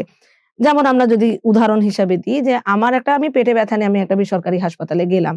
এবার পেটে ব্যথা কিন্তু অনেক কারণে হতে পারে। আমার সিম্পল একটা গ্যাস্ট্রাইটিস এর প্রবলেম হতে পারে, যেটা আমি একটু প্যান্টোপ্রাজোল জাতীয় ওষুধ খেয়ে কমে যেতে পারে। আবার সেটা একটা গল ব্লাডারের স্টোন হতে পারে। এবার বা একটা অ্যাপেন্ডিক্স এর ব্যথা হতে পারে। এবার যদি ডাক্তারবাবু আমাকে বলেন যে মানে ইমিডিয়েটলি একটা আপনার অ্যাপেন্ডিসেক্টমি করতে হবে। এবার সেক্ষেত্রে আমার কিন্তু জানা নেই যে আমার পেট ব্যথাটা কোন কারণে হচ্ছে। আমি যদি একজন সাধারণ রোগী হই, তাহলে সেক্ষেত্রে বেসরকারি হাসপাতালের ক্ষেত্রে এই অনৈতিক যে পদক্ষেপ নেওয়ার কিন্তু একটা সুযোগ থেকে যাচ্ছে। সেই কারণেই যেটা জনস্বাস্থ্য অভিযানের ২৫ বছরে এই যে জাতীয় কনভেনশন হলো, সেখানেও এই দাবিটা স্পষ্টভাবেই ছিল যে regulation of private health care. এই আইন, অনেক রকম আইন এসে বসে রয়েছে কেন্দ্রীয় স্তরে বা এমনকি রাজ্য স্তরে, আমাদের রাজ্যেও আছে। কিন্তু সেটার সঠিক প্রয়োগ, সেটা যত না চিকিৎসকদের উপর খবরদারি করার জন্য যতটা না ব্যবহার হচ্ছে, আসলে কিন্তু বেসরকারি হাসপাতাল বা কর্পোরেট হাসপাতালগুলোকে নিয়ন্ত্রণ করার ক্ষেত্রে কিন্তু সেটা ব্যবহার হচ্ছে না। তার ফলে এই যে যেকোনো, এই যে আমরা যেটা কোভিড এর ক্ষেত্রে মারাত্মকভাবে দেখেছি, কোভিড এর একটা অতিমারির সুযোগ নিয়ে বেশ কিছু কর্পোরেট হাসপাতাল বা আমি বলব বেশিরভাগ কর্পোরেট হাসপাতালই একেবারে মানে মুনাফার চূড়ান্ত সীমায় তারা পৌঁছেছে। তারা মানুষের এরকম একটা সংকটের সময় আমরা দেখেছি কিভাবে সরকার, সে আমাদের রাজ্যের সরকার বলুন, আমাদের কেন্দ্রের সরকার বলো, মানে তারা একেবারে হাত গুটিয়ে নিয়েছে। এই যে বাজারের উপর স্বাস্থ্যকে ছেড়ে দেওয়া হয়েছে, এটা কখনোই চলতে দেওয়া যাবে না। কারণ আমাদের দেশের সংখ্যাগরিষ্ঠ গরিব মানুষ এবং বিশেষ করে তুমি যেটা বললে যে অসামর্থ্যতে যারা সবথেকে বেশি ক্ষতিগ্রস্ত, যে আমার দলিত, আমার সংখ্যালঘু মানুষ, আমার ট্রান্সজেন্ডার মানুষ, তারা কিন্তু আরো বেশি ক্ষতিগ্রস্ত। ফলে এই মানুষদের যদি আমি প্রোটেকশন দিতে চাই, তাহলে অবশ্যই আমরা যেমন স্বাস্থ্যে বেসরকারীকরণের বিরোধিতা করব, সরকারি স্বাস্থ্য ব্যবস্থাকে স্ট্রেংথেন করার কথা বলবো, তেমন এখন যে এক্সিস্টিং প্রাইভেট হেলথ কেয়ার রয়েছে সেটাকে অবশ্যই রেগুলেট করতে হবে কোথাও। সেটা সরকারকে দায়িত্ব নিতে হবে। ঠিকই, ক্লিনিক্যাল এস্টাবলিশমেন্ট অ্যাক্ট আমাদের ২০১০ সাল থেকে পড়ে আছে ভারতবর্ষে। আমাদের রাজ্যেও আইন আছে একটা, কিন্তু হচ্ছে তার প্রয়োগ হয় না, যেটা মৌমিতা বলছিল। যার ফলে এই যে বেসরকারি হাসপাতালে একবার ভর্তি হলে তার বিল আকাশ ছোঁয়া, লাফিয়ে লাফিয়ে বাড়ছে। আজকে হচ্ছে ভর্তি করলেন আপনি সকালবেলায়, সন্ধ্যাবেলা ৯০,০০০, পরের দিন সকালবেলায় ওটা ১,৬০,০০০ টাকা হয়ে গেল। এই যে লাফিয়ে লাফিয়ে বিল বাড়ছে এবং তার কোনো ব্যাকআপ থাকে না, তার কোনো হচ্ছে যে আপনি আম নির্দিষ্ট কিছুতেই হিসেব মেলাতে পারেন না। এবং গিয়ে অনেক সময় রাগ হয় গিয়ে চিকিৎসকদের উপরে গিয়ে পড়ে। আসলে চিকিৎসা এই বেসরকারি হাসপাতালে যা বিল চিকিৎসক পায় তার খুব সামান্য, সবচেয়ে কম। বাকিটা হচ্ছে যে বেসরকারি যে কর্পোরেটের মালিক তারা নানাভাবে তারা ইয়ে করছে, লুণ্ঠন করছে। এটার উপরে সরকারি কোন নিয়ম? আমাদের রাজ্যের সরকার ১ম এ যখন এই বর্তমান সরকার টাউন হলে একটা মিটিং করে বললেন যে হচ্ছে যে একে কান মুলে দেবো, ওকে দাঁড় করিয়ে দেবো ইত্যাদি। কিন্তু কাজের কাজ কিছুই আজ অব্দি দেখলাম না। যে হচ্ছে যে আওয়াজ হলো প্রচুর মেঘে, কিন্তু বর্ষালো না কিছুই। ফলে কোনো নিয়ন্ত্রণ নেই। এবং এই কোভিডের মতো বিপর্যয় যেকোনো সময়, আপনারা জানেন হয়তো বিশ্ব স্বাস্থ্য সংস্থা বারবার সতর্ক করছে যে আবার কোনো ভাইরাল হচ্ছে যে আবার একটা প্যান্ডেমিক খুব তাড়াতাড়ি আসতে চলেছে, এবং সেটাও সম্ভবত ভাইরাল এবং রেসপিরেটরি ভাইরাস থেকেই সেটা হবার সম্ভাবনা সবচেয়ে বেশি। কোভিড আমাদের চোখে আঙুল দিয়ে দেখিয়ে দিয়েছে যে হচ্ছে রাষ্ট্রীয় স্বাস্থ্য ব্যবস্থা যদি হচ্ছে যে না থাকে তাহলে কি হাল হতে পারে। বেসরকারি হাসপাতাল অনেকে তো বন্ধ করে দিয়েছিলেন ঝাঁপ সে সময়। সরকারের বাকি দপ্তরগুলো ঝাঁপ পড়ে গেছে। একমাত্র খোলা ছিল সরকারি হাসপাতাল, এবং হচ্ছে যে সেখানেও যে হচ্ছে যে অক্সিজেন সিলিন্ডার পাওয়া যাচ্ছে না। একটা সিলিন্ডার থেকে ৪ জনকে অক্সিজেন দেওয়া হচ্ছে। বেডের হাহাকার, ওষুধের কালোবাজারি, কি অবস্থা গেছে বিশেষ করে ২য় ওয়েভের সময় আমরা যদি দেখি। ফলে যেটা হচ্ছে যে এইরকম আবার প্যান্ডেমিক আসতে চলেছে, যেকোনো সময় আসতে পারে, কিন্তু হচ্ছে সরকারের সেই প্রস্তুতি আমরা দেখলাম না। যে হচ্ছে যে কিছু বাড়লো কোভিডের সময় যা ছিল তার থেকে এখন যে বেড়েছে কিছু, এরকম মানে ভিজিবল কিছু দেখছি না। ফলে এবার যেটা হচ্ছে যে আমি আরেকটা প্রসঙ্গে আসবো যে এই যে বিশেষ করে গরিব মানুষ, প্রান্তিক মানুষের কথা আমরা বারবার বলছি যে gender based discrimination, caste based discrimination, তার পাশাপাশি কিছু স্পেশাল গ্রুপ রয়েছে যেগুলোর অগ্রাধিকার সবসময় ওয়েলফেয়ার স্টেট যেটা দেয়, যেটা সলিমান দা বলছেন যে ওয়েলফেয়ার স্টেট, তার তো মানুষের প্রতি দায়বদ্ধতা, তার তো শুধু কর্পোরেট হাউসের প্রতি দায়বদ্ধতা নয়। ফলে বিশেষ করে মহিলা, শিশু, বয়স্ক মানুষ, মাইগ্রেন্ট লেবারার্স মানে যারা অসংগঠিত ক্ষেত্রের শ্রমিক, বিশেষ করে যারা মাইগ্রেন্ট পরিযায়ী শ্রমিক, আমার রাজ্যে তো প্রায় ১ কোটির কাছাকাছি পরিযায়ী শ্রমিক। কোভিডের সময় দেখেছি গরু ছাগলের মতো কিভাবে তাদের পাঠানো হয়েছে করোনা এক্সপ্রেস গাড়ি করে, বা রেল লাইন ধরে হাঁটতে হাঁটতে গিয়ে মারা গেল, এরকমও দেখেছি আমরা, মানে নিষ্ঠুর দৃশ্য। তো তাদের স্বাস্থ্য ব্যবস্থার জন্য, বা যারা যাযাবর মানুষ, প্রতিবন্ধী মানুষ, এই যে যারা বলছে যে এলজিবিকিউটিআই, যারা মানে প্রান্তিক যৌন লিঙ্গতার মানুষ, তাদের জন্য, এবং কিছু বিরল রোগে আক্রান্ত হচ্ছে যে শিশু, বিশেষ করে ১৯ কোটি টাকা ১৬ কোটি টাকা হচ্ছে যে ইনজেকশনের দাম, সে হচ্ছে যে তাদের যদি সরকার সুরক্ষা না দেয় তাহলে তো হচ্ছে যে তারা কোথায় যাবে, তারা তো বাঁচতে পারবে না। ফলে আমাদের এই যে কনভেনশন ১১ই জানুয়ারি, সেটা হচ্ছে যে এই সবাইকে আমাদের জাগিয়ে তোলা, যে হচ্ছে যে এই সমস্ত অংশের মানুষের যে দাবি, স্বাস্থ্য সংক্রান্ত দাবি, সেইটাকে আমরা সামনে রেখে, স্বাস্থ্য সংক্রান্ত দাবি নিয়ে কিন্তু অনেক সংগঠন লড়াই করছে সুমন দা। আমি বলছি যে শুধুমাত্র চিকিৎসকদের সংগঠন লড়াই করছে তা তো নয়, আমরা তো এর মধ্যে আছি। জনস্বাস্থ্য হচ্ছে যে আমাদের রাজ্যগতভাবে যদি দেখি, স্বাস্থ্য নিয়ে অনেকগুলি অর্গানাইজেশন কাজ করছে, নানান মতাবলম্বী তারা। কিন্তু স্বাস্থ্যের এই দাবিগুলোতে কমন দাবি তাদের, তাদের সবার জন্য স্বাস্থ্য। এবং হচ্ছে যে আমাদের আবার অনেক প্রফেশনাল অর্গানাইজেশন রয়েছে, যে যেমন যদি বলি আর যে কৃষক সভা, যে কৃষকদের যে সংগঠনগুলি রয়েছে, কৃষকদের মধ্যে দেখা যাচ্ছে যে সাপে কেটে মারা যাওয়া সেটা হচ্ছে সবচেয়ে বেশি, এবং হচ্ছে সেখানে কৃষি প্রধান যে জেলাগুলো, আমার বর্ধমান জেলায় সবচেয়ে বেশি, বাঁকুড়া জেলায় বেশি, সাপে কাটছে মারা যাচ্ছে। তাহলে হচ্ছে কিভাবে করা যায়, দ্রুত সাপে কাটার পরে তাদের ১০০ মিনিটের মধ্যে হাসপাতালে নিয়ে এসে এভিএস চালু করতে হবে, এই দাবিতে হচ্ছে কৃষকরা লড়াই করছে। আবার যখন হচ্ছে যে অসংগঠিত ক্ষেত্রের শ্রমিক বা সংগঠিত ক্ষেত্রের শ্রমিকরাও হচ্ছে যে টিবিতে ভোগেন অনেক, টিবির ওষুধ ২৪-২৫ সালে যখন আকাল হয়েছিল, তখন দেখলাম শ্রমিক সংগঠনগুলো তারা পথে নেমেছেন, তারা চিঠি লিখছেন সরকারকে। ফলে হচ্ছে তারাও স্বাস্থ্য নিয়ে করছে না তা নয়। মহিলা সংগঠন যারা রয়েছে তাদের মহিলাদের স্বাস্থ্য নিয়ে তারা কথা বলছে। ফলে যেটা হচ্ছে যে এই সমস্ত অংশকে এক জায়গায় এনে আমরা যদি সমন্বিত উদ্যোগ নিতে পারি, তবেই হচ্ছে যে এই যে কর্পোরেটের যে হচ্ছে যে সরকারের আগ্রাসন এবং সরকারের উপরে কর্পোরেটের যে প্রভাব, আমরা যদি সেটাকে আউট পাওয়ার না করতে পারি, ওভার পাওয়ার না করতে পারি, তাহলে হচ্ছে যে সেটা হচ্ছে যে আমরা কিছুতেই গরিব মানুষের স্বাস্থ্যকে রক্ষা করতে পারবো না। সেই জন্যই হচ্ছে আমাদের কনভেনশন করা যে যেখানে ছোটখাটো ভাবে কাজ করছি সেটা একটা ছাতার তলায় নিয়ে আসতে। আমরা ওই জন্য প্রায় ৯০টার কাছাকাছি সংগঠনকে ওইদিন আমন্ত্রণ জানিয়েছি ১১ই জানুয়ারি। আমরা প্রায় শেষের দিকে বোধহয় সময়ে হচ্ছে যে তার আগে আমি আরেকবার সলমানদার কাছে আর মৌমিতার কাছে কয়েকটা বিষয় জেনে নেব। যে সলমানদা, এই যে হচ্ছে যে বিজ্ঞান আন্দোলন, তার সাথেও তো একটা স্বাস্থ্যের একটা বড় ইয়ে রয়েছে। কারণ কর্পোরেট সংস্থা তারা চায় মানুষ স্বাস্থ্য সম্পর্কে সচেতন না থাকুক, তাদের রোগ হোক, যত রোগ হবে তত তাদের মুনাফা। রোগ হলেই হাসপাতালে আসবে, তার মুনাফা বাড়বে। ফলে গরিব মানুষের স্বার্থ দেখা মানে কিন্তু হচ্ছে তাদের স্বাস্থ্য সচেতন করা। যতটা তাদের স্বাস্থ্য সচেতন, ব্যক্তিগত অভ্যেস ইত্যাদি দিয়ে যতটা রোগ আটকে রাখা যায়, তত হচ্ছে গরিব মানুষ কিছুটা ভাবে। এইটার ক্ষেত্রে বিজ্ঞানের হচ্ছে যে একটা বিরাট ভূমিকা হচ্ছে যে যেটা আমি আপনার কাছে শুনবো, যে কোভিড এর সময় আমাদের সরকারের পক্ষ থেকে বলে দেওয়া হচ্ছে, কেউ বলছেন যে থালা বাজাও, কেউ বলছে যে ওই ভাবিজির পাঁপড় খাও, কেউ বলছে যে রামদেব বাবার ওই একরকম বলছে, হচ্ছে কেউ বলছে যে মোমবাতি জ্বালাও তাহলে করোনা চলে যাবে।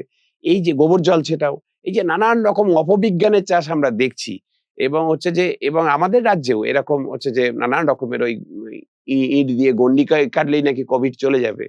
এইসব নানান রকম অপবিজ্ঞান যারা এসেছে, যে বিজ্ঞান আন্দোলন মানুষকে বিশেষ করে গরিব মানুষ, প্রান্তিক মানুষ, তাদেরকে স্বাস্থ্য সচেতন করার বিষয়ে হচ্ছে দীর্ঘদিন ধরে কাজ করছেন আপনারা বিজ্ঞান কর্মী হিসাবে, সেইটা যদি একটু বলেন। আসলে বিজ্ঞান তো গতিশীল এবং জ্ঞানের সীমানায় যতদূর পর্যন্ত আমরা যেতে পারছি, যুক্তিগ্রাহ্য অংশের মধ্যে আমরা যেতে পারছি, সেটাই হচ্ছে আমাদেরকে হাতিয়ার করে আগাতে হয়, সামনের দিকে আগাতে হয়। বিশ্বাসের উপরে কখনো বিজ্ঞান চলে না, বা আমাদের আর কি জীবনধারাটা চলতে পারে না। সেইখান থেকেই আমাদের আর কি বিজ্ঞানের পক্ষ থেকে এই কাজটা করা। কোভিডের সময় যেটা আমরা বারবার দেখেছি যে গবেষণাগারে কিছু মানুষ কতগুলো ব্যবস্থার কথা তারা বলেছে। আমরা প্রথমে এটা যে একটু শারীরিক দূরত্ব বাড়ানো উচিত, এরকম একটা বিষয় তো WHO এর পক্ষ থেকে বলা হলো। হ্যাঁ, একটা হাতটা পরিষ্কার রাখা উচিত। এই প্রচারগুলো আমরা কিন্তু WHO এর মানে আহ্বানগুলোকে আমাদের মতো সংগঠন তারা সেগুলোকে মানুষের মধ্যে নিয়ে যাওয়া শুরু করলাম। আর মুখের মাস্ক থাকা দরকার আছে তার জন্য। সেটাও একটা আমরা হচ্ছে নিয়ে গেলাম। এইভাবেই আর কি ল্যাব থেকে ল্যান্ডে বিজ্ঞানটাকে পৌঁছে দেওয়া, প্রকৌশলটাকে পৌঁছে দেওয়া, এবং সেটা একটা যুক্তিগ্রাহ্যের ব্যাপার। এটাই হচ্ছে বিজ্ঞানের ব্যাপার। এটা হচ্ছে এখনো আপনারা ধারাবাহিকভাবে করছেন। আমরা এই যে প্রিভেন্টিভ মানে হেলথ কেয়ারের ক্ষেত্রে আমরা সবথেকে আমাদের যে স্বাস্থ্য ব্যবস্থা যে জোরগুলো দিই, আচ্ছা কিভাবে খাবার খাবে? কোন খাবারগুলো খাবে? এই যে মানে মানে যেকোনো একটা ফলকে ভালো করে ধুয়ে নিয়ে কাটবার পরে জলে দেবে না। দিলে ওখানকার যে ভিটামিন, মিনারেলস এগুলো জলে চলে যাচ্ছে। এই যে প্রচারগুলো, এবং অনেকক্ষণ তেল ফোটানো যায় না। তেল ফোটালে আসলে স্যাচুরেশন, আনস্যাচুরেশন এই একটা যে অবস্থা, আনস্যাচুরেটেড ফ্যাটি অ্যাসিড যত বেশি থাকবে তত শরীরের মধ্যে গ্রহণ করা যাবে। যত বেশি ফোটানো হবে ওটার মধ্যে আর কি স্যাচুরেটেড ফ্যাট পরিণত হবে। তেল ভালো মন্দর থেকে হচ্ছে এইটা হচ্ছে মূল ব্যাপার। সেইটা আমরা বলবার চেষ্টা করি, এবং কিভাবে আরো সহজে বিভিন্ন ধরনের উপাদানগুলো মিশিয়ে, আসলে প্রোটিনের মধ্যেও অনেক ধরনের অ্যামাইনো অ্যাসিড আছে। কয়েকটা হচ্ছে খাদ্যকে আমরা যে মিশিয়ে খেতে পারি, তার মধ্যে ক্যালোরি লোড বেড়ে যাবে। যেমন মাংস, ভাত ইত্যাদি খাওয়ার তুলনায় আমরা যদি বিভিন্ন সবজি মিশিয়ে দিয়ে বা বিভিন্ন ধরনের জিনিস মিশিয়ে পোলাও যদি আমরা খেতে পারি, যেমন যেটা ভেজিটেবল পোলাও হতে পারে, তার হচ্ছে ক্যালোরি ভ্যালুটা অনেক বেশি হবে এবং রোগ প্রতিরোধী ক্ষমতা সেখানে বাড়বে। এই সিজনাল বিভিন্ন যে সমস্যাগুলো আছে সেগুলো নিয়েও আমরা প্রচারের কথা বলি। আমরা হচ্ছে পুষ্টিকর হেলথ ড্রিঙ্কস এর কথা বলি। আমরা কোনো বিশেষ হেলথ ড্রিঙ্কস এর কথা বলি না। সামান্য কতগুলো কার্বোহাইড্রেট এবং প্রোটিন এবং হচ্ছে সেখানে কিছু সুগারের কম্পোনেন্ট যুক্ত করে আমরা সেইটাকে মানুষের কাছে প্রচারের মধ্যে নিয়ে আসি। বিশেষ করে হচ্ছে ঘরোয়া পদ্ধতিতে কি করে ওআরএস তৈরি করবে, এগুলো আমরা মানুষের মধ্যে নিয়ে যাই। এগুলোর মধ্য দিয়েই আমরা যেটা মানুষের মধ্যে স্বাস্থ্য যাতে রোগ না হয়, রোগ হলে চিকিৎসকের কাছে যেতে হবে। কিন্তু রোগটা যাতে না হয় তার জন্য আমার ব্যবস্থা এই যে প্রতি বছরই আমরা এই যে যখন আম ঋতুর পরিবর্তন ঘটে তার ফলে হচ্ছে ম্যালেরিয়ার প্রকোপ দেখা দেয় অথবা ডেঙ্গুর প্রকোপ দেখা দেয়। আগে থেকেই আমরা যদি সেই ব্যবস্থাগুলো গ্রহণ করতে পারি, আনাচে-কানাচে যাতে জল যাওয়ার ব্যাপারগুলো নজরের মধ্যে আনতে পারি, জল পরিবর্তন করতে পারি, মশারি ব্যবহার করতে পারি এবং একটু ঢাকা পোশাক পরতে পারি, তাহলে এগুলো হবে না। এই যে প্রচার, এই যে মানে বিষয়গুলো আসলে এগুলো যেগুলো আরকি বারবার বলতে হয়। কিছু কথা বারবার মানুষের মধ্যে নিয়ে মানে অনেক সময় গিয়ে মানুষের বিভিন্ন কারণে তার প্র্যাকটিসটা মধ্যে নিয়ে যাওয়া। তার থেকে দূরে সরে গেলে আবার তাকে প্র্যাকটিসের মধ্যে নিয়ে যাওয়া। যার মধ্যে দিয়ে রোগ প্রতিরোধ ক্ষমতা যদি আমরা প্রচারের মধ্যে আনতে পারি, মানুষ যদি সেটাকে সচেতন হয়, শুধু সচেতন হলে হবে না, তাকে অভ্যাসটার যাতে বহাল থাকে। তার পরবর্তী জেনারেশনের মধ্যে দিয়ে এটা আমরা যদি যেতে পারি, তাহলে এগুলো সম্ভব। ঠিক খুব ভালো কথা মানে বলেছেন সুলেমান দা। কিন্তু যেটা হচ্ছে যে এই যে পুষ্টির কথা আসছে, কিন্তু যে আমাদের সারা পৃথিবীতে এখন যদি দেখি যে পুঁজি তারা তো মুনাফা করতে কোথাও ছাড়ে না। ওষুধ থেকে শুরু করে খাবার, পুষ্টি সেখানেও থাবা বসাচ্ছে। ফলে হচ্ছে যে এখন পুষ্টি মানে বোঝানো হচ্ছে টিভি পর্দায় বিজ্ঞাপন দিয়ে আমাদের বাচ্চাদের শেখানো হচ্ছে যে এই চকোলেট, এই এনার্জি বার, এই হেলথ ড্রিংকস। আমি একটু থামাচ্ছি। আমরা এইজন্য কি করি? একটা পরিবারের কতটা ক্যালোরি দরকার আছে? একটা মানুষের কি ধরনের কাজ করলে কি ধরনের ক্যালোরি দরকার আছে? এবং সেটা তার রোজ খাবারের মধ্যে দিয়ে কিভাবে পেতে পারে? সেইটাও আমরা পুষ্টির যে বিজ্ঞান, এটাও আমরা কিন্তু আমরা আমাদের বিভিন্ন শিবিরের মধ্যে দিয়ে মানুষের মধ্যে নিয়ে যাচ্ছি। ওরকম আরকি মানে শুধুমাত্র বেশি পরিমাণে ওখানে প্রোটিনকে যুক্ত করলে হয়তো তার গ্রোথটা বাড়লো। কিন্তু সেটা স্বাস্থ্যের পক্ষে ভালো নয়। এই যে এখন বলা বিভিন্ন হেলথ ড্রিংকস এর কথা বলা হয়। হেলথ ড্রিংকস এগুলোর মধ্যে এটা আসলে হচ্ছে আমাদের কার্বোহাইড্রেট, প্রোটিন, ফ্যাট এই যে ৩ টে খাবারের একটা ব্যালেন্স জায়গা থাকা দরকার আছে। কিন্তু যেগুলো হেলথ ড্রিংকস গুলো বাজারে আসছে সেগুলোর মধ্যে এই ব্যালেন্সটা নেই। সেখানে অতিরিক্ত প্রোটিনকে যুক্ত করা আছে। প্রোটিন হচ্ছে একমাত্র খাবার যেটা হচ্ছে আমাদের শরীরে রোজ দরকার হয়। আর ফ্যাট সঞ্চিত থাকে, কার্বোহাইড্রেট সঞ্চিত থাকতে পারে। সেগুলো ভেঙে আমরা যখন এনার্জি হিসেবে ব্যবহার করতে পারি। এই বিষয়গুলো কিন্তু মানুষের চেতনার মধ্যে নেই, মানুষ বোঝার মধ্যে নেই। বিজ্ঞাপনের মধ্যে এগুলো হাজির করা হচ্ছে। আমি কোনো কোম্পানির কথা বলতে চাই না। কিন্তু এইভাবেই মুনাফা তৈরি করা হচ্ছে। সেটা মোটেই স্বাস্থ্যকর নয়। না, সঠিক কথাই বলেছেন। তবে যেটা হচ্ছে যে এইটাই আমি এই প্রসঙ্গে শুধু একটু বলব যে মানুষের ব্যক্তিগত অভ্যেস নিশ্চয়ই তার কিছু আ গুরুত্ব আছে মানুষের স্বাস্থ্য রক্ষায়। কিন্তু আমার যে সিস্টেমের মধ্যে আমি বাস করছি, সেই সিস্টেমটা যদি আপনার ফাস্ট ফুড তার বিজনেস অবাধে বাড়তে দেয়, যে গ্রামে গঞ্জে হয়তো যে গ্রামে দেখবেন ওষুধ নেই, চিকিৎসক নেই, স্বাস্থ্যকেন্দ্র নেই, অথচ সেই গ্রামে ফাস্ট ফুডের কোনো অভাব নেই। প্রত্যেকটা গুমটিতে চিপস থেকে শুরু করে কোল্ড ড্রিংক সব জাঙ্ক ফুড আসলে junk fast food exactly. Junk food এবং ফাস্ট ফুড দুটোরই এখন হচ্ছে যে আপনি ওই বিভিন্ন অ্যাপ হয়েছে ৮ মিনিটে ৯ মিনিটে বাড়িতে পৌঁছে দেয়। হচ্ছে যে সেখানেও হচ্ছে যে খাবার-দাবার ইত্যাদি যা ডেলিভারি ইত্যাদি ২ মিনিটের মধ্যে খাবার তৈরি করে। ওখানে যে গ্লুকামেটটাকে যেটা ব্যবহার করা হচ্ছে যেটা টেস্ট বাড হিসেবে যেটা কিনা আকর্ষণ করে ওটা তো আমাদের শরীরে সাংঘাতিক বিষ। এইটাই হচ্ছে যে সরকারি নিয়ন্ত্রণ কতটা? আমাদের যে হচ্ছে যে আমি সেটাই বলতে আসছিলাম যে food safety and standards authority of India FSSAI তার যে দায়িত্ব যে হচ্ছে যে আমার খাবারে বিষাক্ত জিনিস যাবে না, আমার খাবারে ট্রান্স ফ্যাটি অ্যাসিড কম থাকবে, আমার খাবারে হচ্ছে যে টার্মিনাল টক্সিক কম্পাউন্ড যেগুলো হচ্ছে যে যেটা তেল যে বারবার ফোটালে যেটা হয়। তো যে খাবার ভাজা খাবার আমার বাড়িতে আসছে, কারণ হচ্ছে যে এখন মানুষের এই অসংগঠিত শ্রেণীতেই তো কাজ হচ্ছে। অসংগঠিত শ্রেণীতে কাজে কি অফিসে যাওয়ার সময় আছে, ফেরার সময় নেই। এবং সেখানে মানুষকে নিংড়ে নেওয়া হচ্ছে কর্মীদের। সে যখন বাড়ি ফিরছে রাত ৯টা, ১০টা, ১১টার সময় তার আর রান্না করে খাবার মতো এনার্জিও থাকছে না, সময়ও থাকছে না।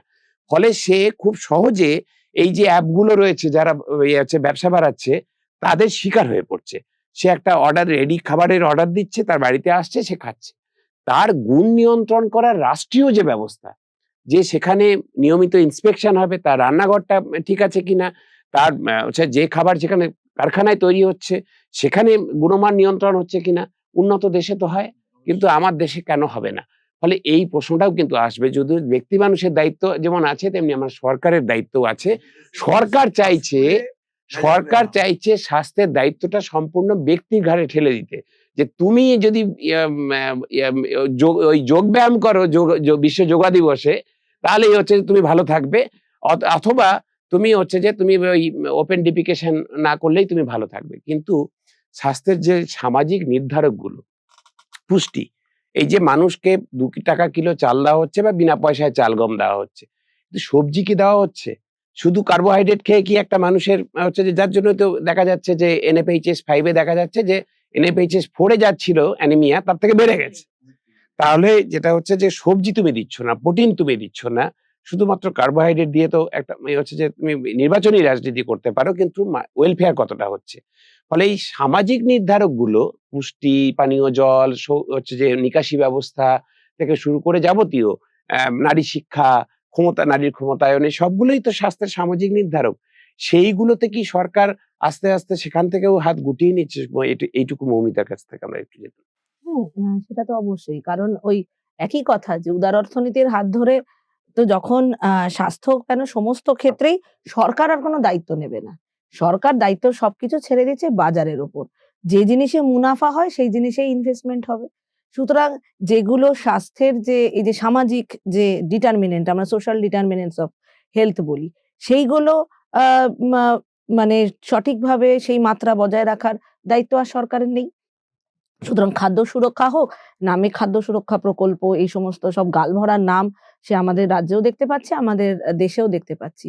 কিন্তু আসলে এই যে যেটা বললে, এতক্ষণ যেটা আলোচনা হলো, সুলেমান দা যেটা বলল যে খাদ্যের নিয়ন্ত্রণ, যে তার গুণমান, তার একটা ব্যালেন্সড ডায়েট যেটাকে আমরা বলি, সেটা যাতে আমার শিশুরা পায়, সেটা যাতে একজন মধ্যবয়স্ক বা বয়স্ক মানুষের খাদ্যের সুষম আহার যেটা আমরা বলি সেটা যদি পায়, সেটার কোনো ব্যবস্থা থাকছে না।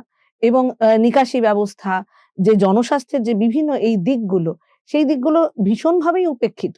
ফলে ওইটাই যেটা প্রিভেন্টিভ হেলথ সিস্টেম, সেটাই জনস্বাস্থ্যর যেটা আমাদের প্রিভেন্টিভ দিকটা, সেই রোগ প্রতিরোধ যে দিকটা, সেইটার মধ্যেই সবকটাই এসে পড়ছে এবং এই সব ব্যবস্থা থেকেই সরকার হাত গুটিয়ে নিচ্ছে। সুতরাং এখানেই আমাদের জনস্বাস্থ্য অভিযানের যে আগামী দিনে যে আন্দোলনের অভিমুখটা থাকবে, যে এই প্রতিটি ক্ষেত্রে সরকারের দায়িত্বটা সুনিশ্চিত করা। রাষ্ট্রকে দায়িত্ব নিতে হবে। কল্যাণকর রাষ্ট্রের ভূমিকায় আমরা আবার ফেরত যেতে চাই। সেই জায়গা থেকেই আমাদের এই লড়াইটা। আমি যেটা একটা কথা বলব যে আমাদের যেমন জনস্বাস্থ্য আন্দোলনের কাজ, যে মানুষের মধ্যে জনস্বাস্থ্য সম্পর্কে, স্বাস্থ্য সম্পর্কে যে সার্বিক একটা সচেতনতা, সেটার জন্য যেমন আমাদের নিরলসভাবে কাজ করে যেতে হবে। তেমনি মানুষ যে পরিষেবাগুলো পাচ্ছে না, মানুষের যে অধিকার কোনগুলো, সেগুলো কিন্তু মানুষ জানে না। মানুষকে কিন্তু সেটাও জানানো আমাদের জনস্বাস্থ্য আন্দোলনের কাজ, যে মানুষের স্বাস্থ্য পরিষেবার যে অধিকার, তার যে এই সোশ্যাল ডিটারমিনেন্টস যেগুলো, এগুলো যে তার খাদ্যের অধিকার, তার বাসস্থানের অধিকার, তার শিক্ষার অধিকার, এইগুলো নিয়ে যদি আমরা মানুষকে সচেতন না করি, এই যে যেমন সাপে কাটা রুগীকে আমরা বলছি যে ১০০ মিনিটের মধ্যে তাকে নিয়ে যেতে হবে কোনো স্বাস্থ্যকেন্দ্রে এবং তাকে EVS দিতে হবে। সেটাও যেমন তাকে বোঝানোটা আমাদের কাজ, তেমনি সে যদি তার কাছাকাছি স্বাস্থ্যকেন্দ্রে গিয়ে এভিএস না পায়, যেটা তার পাওয়ার কথা, সে কেন পেল না এবং না পেলে সেখানে লড়াই করা, সেটাকে অর্জন করার জন্য, সেটাও কিন্তু আমার মনে হয় অত্যন্ত আজকের দিনে জনস্বাস্থ্য আন্দোলনের একটা বিরাট এই কাজ। প্রসঙ্গে আমি শুধু একটা কথা যোগ করতে চাই। আসলে এই সময় সরকার তার নৈতিক মানে অধিকারটাই হারাচ্ছে ইলেকটোরাল বন্ড বা এই জাতীয় হচ্ছে গুরুপদ দিয়ে ইলেকশনে বিভিন্নভাবে টাকা সংগ্রহ করার হচ্ছে বহুজাতিক সংস্থা থেকে। ফলে বহুজাতিক সংস্থাকে স্বাভাবিকভাবেই তাকে বাজার দিতে হবে। ফলে মানুষের হচ্ছে শত্রু আমাদের হচ্ছে কিছু আজকের দেশের গভর্নমেন্ট হয়ে পড়ছে, সরকার হয়ে পড়ছে। ফলে মানুষের হচ্ছে তো বন্ধু হওয়ার কথা। এই যে বন্ধু সরকার, কয়েকটি বামপন্থী সংগঠনগুলো ছাড়া কেউই ইলেকটোরাল বন্ড থেকে মুখ সরাতে পারল না। এইরকম একটা জায়গায় দাঁড়িয়ে আমাদের গণতন্ত্র কিভাবে সুরক্ষিত হবে, অধিকার কিভাবে সুরক্ষিত হবে, মানুষ কিভাবে ভালো থাকবে, সংবিধান কিভাবে সুরক্ষিত থাকবে, এই প্রশ্নগুলো কিন্তু আজকে প্রকট হিসেবে মানুষের সাথে এসে আমরা আজকে মোকাবিলা করতে হচ্ছে, দেখতে হচ্ছে। সরকার যেখানে মানুষের স্বাস্থ্য রক্ষা করার কথা, সেখানে দেখা যাচ্ছে যে এই যে ওষুধের গুণমান নিয়ে এটা অনেক প্রশ্ন, যে হচ্ছে যে ওষুধ ফেল করলো পরীক্ষায়, ড্রাগ কন্ট্রোলের পরীক্ষায়, সেই ওষুধই আবার ব্যাকডোর দিয়ে গিয়ে শাসক দলের নির্বাচনী বন্ডে, ইলেকট্রাল বন্ডে কয়েকশো কোটি টাকা দিয়ে এসে সেই ওষুধই আবার বাজারে বিক্রি হচ্ছে। আমাদের রাজ্যে দেখলাম জাল স্যালাইন কাণ্ডে মারা গেল, মা মারা গেল, মামনি রুইদাস মারা গেল, নাসরিন খাতুন মারা গেল মিদনাপুর মেডিকেল কলেজে। কিন্তু হচ্ছে যে সাসপেন্ড হলো কয়েকজন ডাক্তার। তৈরিকারক হচ্ছে যে প্রস্তুতকারক সংস্থা তার কিছু হলো না। ফলে হচ্ছে যে সরকারগুলোর ভূমিকা আমরা দেখছি, রাজনৈতিক দলগুলোর ভূমিকা দেখছি। এবার শেষ করে আসবো, যেটা আমি একটু সলমানদার কাছে আরেকবার আসবো, মমিতার কাছে আরেকবার আসবো।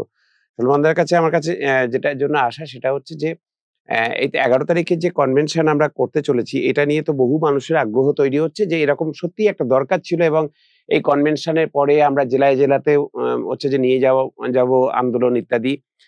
এই মুহূর্তে মানুষ, আমাদের রাজ্যের মানুষ সরকারি হাসপাতালে যে যাচ্ছে এবং হচ্ছে যে গিয়ে তার যেটুকু সরকার যেটুকু বলছে যে আমি এইটুকু দিতে পারবো, সেইটুকুও কি পাচ্ছে? মানে প্রাইমারি হেলথ সেন্টারে গিয়ে বা secondary health centre, sub division হাসপাতালে গিয়ে, জেলা হাসপাতালে গিয়ে বা মেডিকেল কলেজে গিয়ে সেইটুকু যে মানুষ হচ্ছে যে কর্পোরেট সেক্টরে না গিয়ে এখনো সরকারি হাসপাতালে যাচ্ছে, তারাও কি সেইটুকু পাচ্ছে? মানে না সেইটুকু নিয়েও আন্দোলন গড়ে তোলার মানে অবকাশ রয়েছে? আসলে আলোচনার আগেই আমরা যেটা করছিলাম যে সরকারি মানে প্রিভেন্টিভ হেলথ কেয়ারে হচ্ছে মোট যে আমাদের জিডিপির যে ২.৫% জায়গায় এখন 2.1% হচ্ছে নেমে এসছে, তার মাত্র 11% হচ্ছে প্রিভেন্টিভ হেলথ কেয়ারে ব্যবহার করছে। এবং আর যেটা দরকার রয়েছে যে প্রাথমিক স্বাস্থ্য ব্যবস্থাই হচ্ছে, এখানেই তো ৯০% মানুষের হচ্ছে অ্যাকোমোডেট করার কথা। সেখানে যে ব্যবস্থাগুলো থাকবার কথা, অধিকাংশ জায়গায় সেই ব্যবস্থাটাই নেই। ডাক্তারকে সেখানে রাখার যে ব্যাপারটা আছে সেটাই নেই। কারণ আমাদের ডাক্তারের হচ্ছে যে পরিমাণ প্রয়োজন রয়েছে মাত্র ২৬ লক্ষ মতো রয়েছে, ৬৫ লক্ষর মতো দরকার রয়েছে। তাহলে এই যে গ্যাপগুলো, সেই গ্যাপগুলোই তো হচ্ছে আমাদের হচ্ছে পরিষেবার জায়গাগুলোই নষ্ট করে দিয়েছে।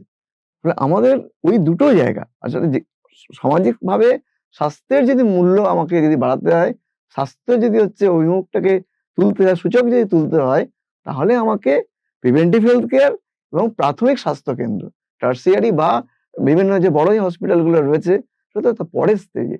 এছাড়াও আমাদের রাজ্যে শুধুমাত্র গভর্নমেন্ট আর বহুজাতিক সংস্থা না, এছাড়া বিভিন্ন মিশনারিজ গুলো তারা সার্ভিস দেবে। রামকৃষ্ণ মিশন, ভারত সেবাশ্রম, তারপর হচ্ছে চাইয়ের মতো সংগঠন, সিনির মতো সংগঠন, বিভিন্ন খ্রিস্টান মিশনারি সংগঠনগুলো এটার মধ্যে যুক্ত হচ্ছে। বিভিন্ন মুসলিম বিভিন্ন হচ্ছে মানে প্রতিষ্ঠান তারা দিচ্ছে।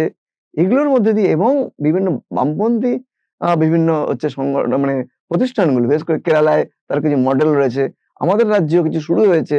তারাও এই পরিষেবার মধ্যে দিয়ে মানুষের কাছে যাওয়ার চেষ্টা করছে। কিন্তু এগুলোকে তো রক্ষা করতে হবে সরকারকেই। কারণ এরা তো কতক্ষণ নিজের উদ্যোগে সেগুলো চালাবে। এটা একটা সরকারি ব্যবস্থার মধ্যে দিয়ে এগুলোকে যদি যুক্ত না, তার সরকার যদি এদের হচ্ছে সহায়তা না করে বা এগুলোকে যত্ন না নেয়, তাহলে মানুষের পরিষেবা তো বাড়তে পারে না, মানুষের সুযোগগুলোকে বাড়াতে পারে না। ফলে ওগুলো আমাদেরকে সামগ্রিকভাবে দেখতে হবে। এই সরকার তাদের সহযোগিতা করবার বদলে দেখছি আমরা স্টুডেন্টস হেলথ হোম ২০১১ সালের পর থেকে সাল অবধি, যেটা ডাক্তার বিধানচন্দ্র রায়ের সময় থেকে যে গ্র্যান্ট এড পেয়ে আসতো, ১১ সালের পর থেকে ১২ সাল থেকে হঠাৎ করে বন্ধই হয়ে গেল। প্রায় রুগ্ন হয়ে গেছিল, আবার ঘুরে দাঁড়িয়েছে স্টুডেন্টস হেলথ হোম, সেটা নিজেদের কোমরের জোরে। সরকারি গ্র্যান্ট কিন্তু আর এখনো অবধি এলো না। ফলে যেটা হচ্ছে যে কথা সুরমানদার সাথে হচ্ছিল যে আহ, মানুষের মানুষ সবটা এত বড় জিডিপি ইত্যাদি আউট অফ পকেট এক্সপেন্ডিচার সবটা না বুঝতে পারে। গরিব মানুষ হচ্ছে যে দিন আনি দিন খাই যে মানুষ, মানে দরিদ্রের মধ্যে দরিদ্রতম যে অংশ, কিন্তু সে এইটুকু বোঝে যে আমার কাছে বাড়ির কাছে হেলথ সেন্টারটা, যেখানে আগে ডাক্তার থাকতো এখন ডাক্তার নেই, আগে ওষুধ পাওয়া যেত এখন ওষুধ নেই। ফলে সেই নিয়ে হচ্ছে যে স্থানীয় স্তরে আন্দোলন, সেটাও জনস্বাস্থ্য আন্দোলনের অঙ্গ হওয়া উচিত। আর লাস্ট আমি যে পয়েন্টটা নিয়ে মৌমিতার কাছে আসবো, যে হেলথ সার্ভিস যারা প্রোভাইড করছেন, মানে সে চিকিৎসক থেকে শুরু করে আশা কর্মী, অঙ্গনওয়াড়ি কর্মী পর্যন্ত, তারা কতটা ভালো রয়েছেন? তাদের সরকার তাদের স্বার্থটা কতটা দেখে? কারণ যে প্রোভাইডার সে যদি হচ্ছে যে বিপর্যস্ত হয়, তার যদি নিরাপত্তা না হয়, যদি মহিলা চিকিৎসক সরকারি হাসপাতালে কর্তব্যরত অবস্থায় ধর্ষিত হয়ে খুন হয়, তার কোনো বিচার না হয়, অপরাধীদের আড়াল করে প্রশাসন, এবং হচ্ছে যে যদি আমার আইসিডিএস ওয়ার্কার, আশা ওয়ার্কার প্রতিদিন তাদের রাস্তায় আন্দোলন করতে হচ্ছে, দুপয়সা হচ্ছে তাদের মানে ভদ্রভাবে বেঁচে থাকার জন্য তাদের হচ্ছে যেটুকু সাম্মানিক সেটুকুও সরকার দিচ্ছে না। অন্য স্বাস্থ্যকর্মী, এক হচ্ছে যে নার্স থেকে চিকিৎসক থেকে সমস্ত কর্মী যত থাকার প্রয়োজন তার তুলনায় কম আছে। একজন চিকিৎসককে ৪ জন চিকিৎসকের দায়িত্ব নিয়ে রোগী দেখতে হচ্ছে, অন্য স্বাস্থ্যকর্মীদেরও তাই। তার মাঝে তাদের নিরাপত্তাটুকু নেই, না আর্থিক নিরাপত্তা, না শারীরিক নিরাপত্তা, কোনোটাই নেই। এই অবস্থাটা, এই যে তার জন্য যে মানে যে আন্দোলন, চিকিৎসকদের আন্দোলন, স্বাস্থ্যকর্মীদের আন্দোলন, আশা কর্মী, আইসিডিএস কর্মীদের যে আন্দোলন, সেটাও তো জনস্বাস্থ্য আন্দোলনেরই একটা অংশ। এই নিয়ে আমি তোর কাছ থেকে দুটো কথা শুনে আমরা এবার শেষ করার দিকে এগোবো।